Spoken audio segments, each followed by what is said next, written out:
10 राजनीतिक परिवार जिनमें सत्ता की खातिर अपने ही अपनों के दुश्मन बन गए। नंबर 10 पर आता है बादल परिवार पंजाब। राजनीति में खून के रिश्ते पानी से भी पतले हो जाते हैं। इसका लाइव एग्जाम्पल है पंजाब का बादल परिवार। पंजाब की सियासत में प्रकाश सिंह बादल जी का नाम बरगद के पेड़ जैसा था, लेकिन जब कुर्सी का लालच सिर चढ़कर बोलता है तो बड़े बड़े बरगद भी हिल जाते हैं। प्रकाश सिंह बादल जी ने अपने बेटे सुखबीर सिंह बादल जी को पार्टी का वारिस घोषित कर दिया। बस यहीं से खेल शुरू हुआ। भतीजे मनप्रीत सिंह बादल जी को यह बात हजम नहीं हुई। आखिर भाई घर का जोगी जोगड़ा आन गांव का सिद्ध वाली बात हो गई। मनप्रीत जी को लगा कि मलाई तो सारी सुखबीर जी खा रहे हैं, हमारे हिस्से में तो सिर्फ छाछ आ रही है। मनप्रीत जी उस समय पंजाब के वित्त मंत्री थे, लेकिन तिजोरी की चाबी होने के बाद भी वो घर में बेगाने हो गए। चाचा भतीजे में ऐसी ठहनी कि मनप्रीत जी को पार्टी से बाहर का रास्ता दिखा दिया गया। उन्होंने गुस्से में आकर अपनी नई पार्टी बना ली और बाद में कांग्रेस के पाले में चले गए। जिस बादल परिवार की एक आवाज पर पूरा पंजाब इकट्ठा हो जाता था, वो आपस में ही तू मैं करने लगा। इसे कहते हैं सत्ता का नशा, जहाँ सगा भाई भी सौतेला लगने लगता है। क्या आपको लगता है कि सिर्फ पंजाब के सरदार ही दिल के पक्के और राजनीति में कच्चे निकले?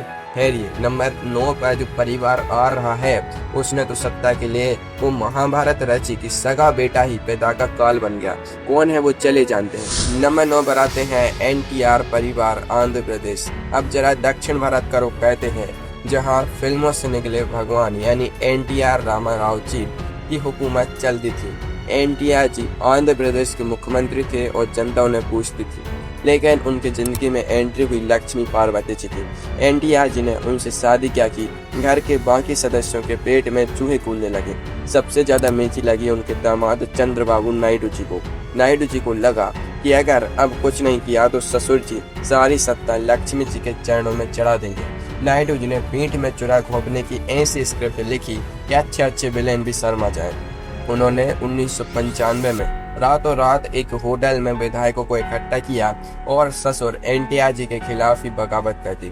NTR जी देखते रह गए और उनके अपने ही विधायकों ने उनका साथ छोड़ दिया। चंद्रबाबू नायडू जी ने ससुर जी को मुख्यमंत्री की कुर्सी से भी उतारा और उनकी बनाई पार्टी तेलुगु देशम पार्टी यानी TDP पर भी कब्जा कर लिया। NTR जी इस धोखे को बर्दाश्त नहीं कर पाए और सदमे में दुनिया से चले गए। राजनीति में दामाद राजा ने ससुर जी का जो बैंड बजाया, ऐसी मिसाल इतिहास में कम ही मिलती है। ससुर और दामाद की यह जंग तो बस शुरुआत थी। नंबर 8 पर जिस परिवार की एंट्री होने वाली है, उनके चाचे तो दिल्ली के दरबार तक फैले हुए हैं। वहाँ माँ और बेटे के बीच ऐसी तलवारें खिंची कि महल के 2 टुकड़े हो गए। कौन है वो राजघराना, देखिए आगे। नंबर 8 पर आता है सिंधिया परिवार मध्य प्रदेश। अब बात करते हैं ग्वालियर के आलीशान महल की, जहाँ सोने के चम्मच में खाना खाया जाता है, लेकिन सत्ता की भूख सोने के चम्मच से भी नहीं मिटती। विजयाराजे सिंधिया जी, जिन्हें सब राजमाता कहते थे, वो जनसंघ और बीजेपी की रीढ़ की हड्डी थी, लेकिन उनके बेटे माधवराव सिंधिया जी के खून में शायद कुछ और ही दौड़ रहा था। वो माँ की विचारधारा के ठीक उलट कांग्रेस में शामिल हो गए। फिर क्या था, महल के अंदर ही ठंड का मौसम आ गया। माँ और बेटे में राजनीतिक मतभेद इतने बढ़ गए कि दोनों एक दूसरे की शक्ल देखना भी पसंद नहीं करते थे। बात सिर्फ बयानों तक नहीं रुकी, अदालत तक पहुंच गई। राजमाता ने तो अपनी वसीयत में यह तक लिख दिया था कि उनका बेटा माधवराव उनके अंतिम संस्कार में शामिल न हो। सोचिए, जिस बेटे को माँ 9 महीने पेट में रखती है, राजनीति उसे इतना अंधा कर देती है कि माँ अपने जीते जी बेटे का मुंह नहीं देखना चाहती। माधवराव जी कांग्रेस के बड़े नेता बने और राजमाता बीजेपी की, लेकिन महल की दीवारें आज भी इस दरार की गवाह हैं। महलों की जंग तो फिर भी कायदे कानून से लड़ गई थी, लेकिन नंबर 7 का जो परिवार है, वहाँ तो लाठी डंडे और सरेआम रैलियों में माइक छीनने की नौबत आ गई थी। हरियाणा का बुधागढ़ परिवार कौन सा है, चले पैदा उठाते हैं। नंबर 7 पर आता है चौटाला परिवार हरियाणा। हरियाणा की राजनीति में चौधरी देवीलाल जी का नाम बड़ी आदर से लिया जाता है। उनके बेटे ओम प्रकाश चौटाला जी ने इस विरासत को आगे बढ़ाया, लेकिन जब तीसरी पीढ़ी मैदान में आई तो चौधराहट की ऐसी जंग छिड़ी कि लठ बच गए। ओम प्रकाश चौटाला जी के 2 बेटे हैं, अजय चौटाला जी और अभय चौटाला जी। जब तक पिताजी जेल में थे तब तक तो सब ठीक था, लेकिन जैसे ही बेटों और पोतों के पर निकल आए, घर में दंगल शुरू हो गया। अजय चौटाला जी के बेटे दुष्यंत चौटाला जी युवाओं में काफी पॉपुलर हो रहे थे। चाचा अभय चौटाला जी को लगा कि लड़का तो हमारी दुकान बंद करवा देगा। साल 2018 की एक रैली में दुष्यंत जी के समर्थकों ने हुंटिंग क्या कह दी। ओम प्रकाश चौटाला जी ने गुस्से में आकर अपने ही पोते और बेटे को पार्टी इनेलो से बाहर फेंक दिया। दुष्यंत जी ने भी रोने धोने के बजाय अपनी नई पार्टी जेजेपी बना ली। नतीजा क्या हुआ? जो चौटाला परिवार हरियाणा किंग मेकर हुआ करता था, वो आपस में लड़कर अपनी आधी ताकत खो बैठा। आपस की फूट करे सबको ऊत वाली बात यहाँ बिल्कुल फिट बैठती है। पोते ने दादा और चाचा को पटकनी दे दी, लेकिन नंबर 6 पर जो परिवार है वहाँ तो सगा भतीजा अपने ही सगे चाचा की उंगली पकड़कर राजनीति में आया और फिर उसी उंगली को मरोड़ दिया। महाराष्ट्र का ये चाणक्य परिवार कौन सा है, आगे देखिए। नंबर 6 पर आता है पवार परिवार, महाराष्ट्र। महाराष्ट्र की राजनीति के भीष्म पितामह कहे जाने वाले शरद पवार जी, उन्होंने नेशनल कांग्रेस पार्टी यानी एनसीपी बनाई और दशकों तक राज किया। उनके साथ हमेशा साई की तरह रहते थे उनके भतीजे अजीत पवार जी। अजीत पवार जी को लगता था कि चाचा के बाद नंबर उनका ही आएगा, लेकिन चाचा तो चाचा ठहरे। उन्होंने अपनी बेटी सुप्रिया सुले जी को आगे बढ़ाना शुरू कर दिया। अजीत जी का पारा 7वें आसमान पर पहुंच गया। उनको लगा कि मेहनत हम करें और मलाई बेटी खाए। अजीत पवार जी ने ऐसा दाव खेला कि शरद पवार जी भी चारों खाने चित हो गए। साल 2023 में अजीत जी ने अपने चाचा को बिना बताए आधी रात को नहीं बल्कि सरेआम दोपहर में बीजेपी शिंदे सरकार के साथ जाकर उप मुख्यमंत्री पद की शपथ ले ली। सिर्फ इतना ही नहीं, उन्होंने चुनाव आयोग में जाकर दावा ठोक दिया कि असली एनसीपी मेरी है और चाचा बूढ़े हो चुके हैं, उन्हें आराम करना चाहिए। जिससे चाचा ने राजनीति का खरा सिखाया, भतीजे ने उन्हीं को रिटायरमेंट का नोटिस थमा दिया। इसे कहते हैं कलयुग की राजनीति, जहां गुरु गुड़ रह गया और चेला शक्कर हो गया।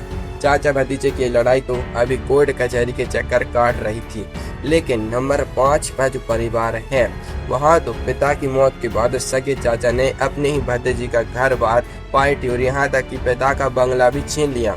बिहार का ये ड्रामा मिस मत करना। नंबर 5 पर आता है पासवान परिवार, बिहार। बिहार की राजनीति में रामविलास पासवान जी को मौसम वैज्ञानिक कहा जाता था, क्योंकि उन्हें पहले ही पता चल जाता था कि हवा किस तरफ बह रही है और किसकी सरकार बनने वाली है। लेकिन वो अपने घर का मौसम नहीं भाप पाए। उनके जाने के बाद उनके बेटे चिराग पासवान जी को लगा कि वो राजा बाबू बनेंगे, लेकिन लाइन में उनके सगे चाचा पशुपति कुमार पारस जी पहले से खड़े थे। चाचा पशुपति पारस जी ने देखा कि भतीजा अभी राजनीति में कच्चा है। उन्होंने मौका देखकर चौका मार दिया। रामविलास जी के मायते ही चाचा ने पार्टी लोक जनशक्ति पार्टी के 5 सांसदों को अपने साथ मिलाया और चिराग जी को पार्टी के अध्यक्ष पद से ही सस्पेंड कर दिया। चिराग जी अपने पिता के बंगले में रोते रहे, लेकिन चाचा का दिल नहीं पिघला। चाचा खुद केंद्र में मंत्री बन गए और भतीजे को सड़क पर छोड़ दिया। हालांकि चिराग जी ने हार नहीं मानी और बाद में जनता के बीच जाकर खुद को असली हनुमान साबित किया। लेकिन चाचा ने जो अपनों को लूटने का काम किया, उसने पारस नाम के पत्थर को भी कोयला बना दिया। चाचा भतीजे की ऐसे जंग से थोड़ा आगे बढ़ते हैं।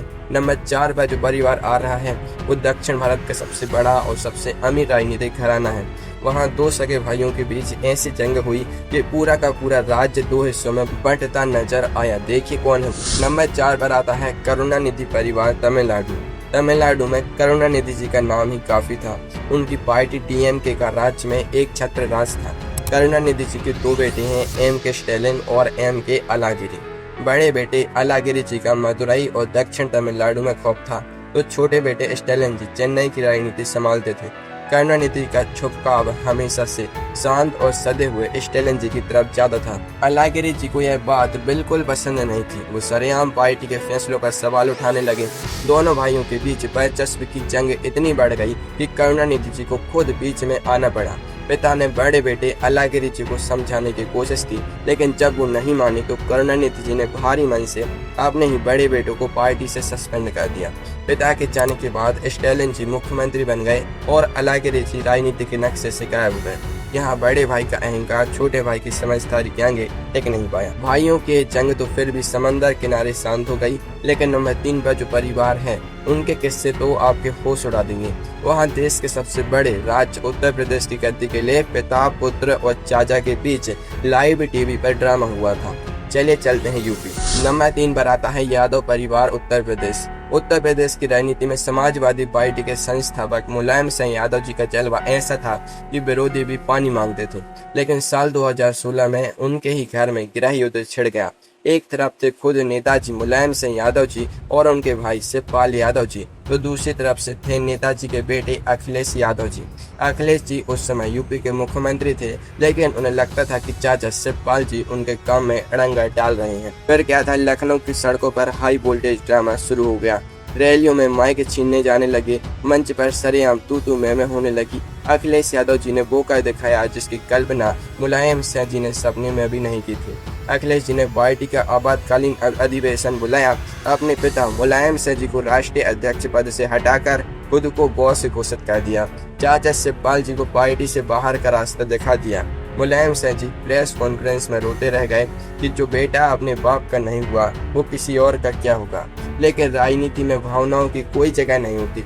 अखिलेश जी ने साइकिल की हैंडल ऐसी पकड़ी कि बाकी सब हैंडल से लटकते रह गए। ये तो उत्तर प्रदेश का दंगल था। लेकिन नंबर 2 पर जो परिवार आ रहा है, उसने मुंबई नगरी में ऐसा तूफान खड़ा किया कि बाल ठाकरे जी का मातोश्री महल भी हिल गया। दो भाइयों की ये दुश्मनी आज भी चल रही है। देखिए नंबर 2 पर कौन है। नंबर 2 पर आता है ठाकरे परिवार महाराष्ट्र। महाराष्ट्र में शिवसेना प्रमुख बाल ठाकरे जी का डंका बजता था। उनके भतीजे राज ठाकरे जी की शैली, उनके बोलने का अंदाज बिल्कुल बाल ठाकरे जैसा ही था। सब सैनिकों को लगता था कि बाल ठाकरे जी के बाद राज ठाकरे जी ही असली कमांडर बनेंगे। लेकिन बाल ठाकरे जी को उन अपने शांत स्वभाव के बेटे उद्धव ठाकरे जी से ज्यादा मोह था। उन्होंने उद्धव जी को पार्टी का कार्यकारी अध्यक्ष बना दिया। राज ठाकरे जी का दिल टूट गया। उन्हें लगा कि नकल असली के आंख निकल गई और वो देखते रह गए। राज ठाकरे जी ने साल 2006 में शिवसेना को जय महाराष्ट्र कहा और अपनी नई पार्टी महाराष्ट्र नवनिर्माण सेना यानी MNS बना ली। इसके बाद दोनों भाइयों में मराठी मानुस के वोट बैंक को लेकर ऐसी जंग छिड़ी कि शिवसेना 2 फाड़ हो गई। राज ठाकरे जी ने उद्धव जी पर तीखे तीर छोड़े तो उद्धव जी ने भी कोई कसर नहीं छोड़ी। सत्ता की इस लड़ाई ने मातोश्री के आंगन को 2 हिस्सों में बांट दिया और बाल ठाकरे जी की विरासत पर 2 दावेदार आमने सामने आ गए। 9 परिवारों की कहानी सुनकर आपके रोंगटे खड़े हो गए होंगे। लेकिन नंबर 1 पर जो परिवार है वो इस देश का सबसे बड़ा, सबसे पुराना और सबसे रसूखदार राजनीतिक परिवार है। वहाँ जो फूट हुई उसने देश की राजनीति का रुख ही बदल दिया। कौन है वो नंबर 1 परिवार, चले जानते हैं। नंबर 1 पर आता है गांधी परिवार। जी हाँ, नंबर 1 पर है देश का सबसे पहला राजनीतिक घराना नेहरू गांधी परिवार। इंदिरा गांधी जी के 2 बेटे थे, राजीव गांधी जी और संजय गांधी जी। संजय गांधी जी की एक विमान हादसे में अचानक मौत हो गई। इसके बाद उनकी पत्नी मेनका गांधी जी को लगा कि संजय जी की राजनीतिक विरासत उन्हें मिलेगी। लेकिन इंदिरा गांधी जी ने अपने बड़े बेटे राजीव गांधी जी को राजनीति में एंट्री करा दी। बस यहीं से सास और बहू के बीच वो सास बहू का सीरियल शुरू हुआ, जो टीवी पर नहीं बल्कि देश के सबसे बड़े राजनीतिक मंच पर चल रहा था। मेनका गांधी जी ने इंदिरा गांधी जी के फैसलों के खिलाफ बगावत के सुर तेज कर दिए। हालात इतने खराब हो गए कि इंदिरा गांधी जी ने मेनका जी को आधी रात को प्रधानमंत्री आवास के सामान के साथ बाहर निकाल दिया। मेनका जी अपने छोटे बेटे वरुण गांधी जी को लेकर घर से निकल गईं और बाद में कांग्रेस की घोर विरोधी पार्टी बीजेपी में शामिल हो गईं। आज एक तरफ राहुल गांधी जी और प्रियंका गांधी जी हैं, तो दूसरी तरफ वरुण गांधी जी और मेनका गांधी जी हैं। एक ही खून, एक ही खानदान, लेकिन संसद में एक दूसरे के घोर विरोधी। इसे कहते हैं सत्ता की असली माया, जिसने देश के सबसे बड़े परिवार को भी 2 हिस्सों में काट दिया।